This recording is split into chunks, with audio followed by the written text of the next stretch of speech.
আসসালামু আলাইকুম বন্ধুরা, আজকে তোমাদের একটা আজব জিনিস দেখাবো। এই লেকটা যদি বাংলাদেশে হইতো তাহলে কি করতো বাংলাদেশের মানুষে? নিয়া কুটকুটি খাইতো। এই যে চারটা নাট, এই যে দুটা নাট, আর হলো এই যে দুটা নাট, ওইটাও ব্যস্ত লাগে। চারটা নোট। আর এই যে হলো আমার বিআই। মানে এটা হলো ওই যে মাঝে মাঝে মধু সাহেব বাসা করে এটা তলে।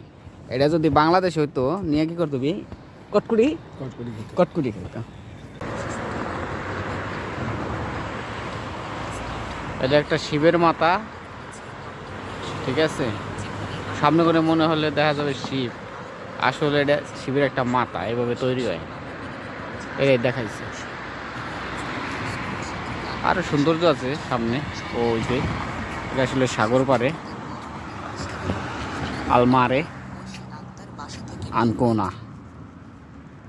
বিয়ে এটা কি বলো তো? তেরে মারে মারে মো তেরে তেরে মারে। চলো।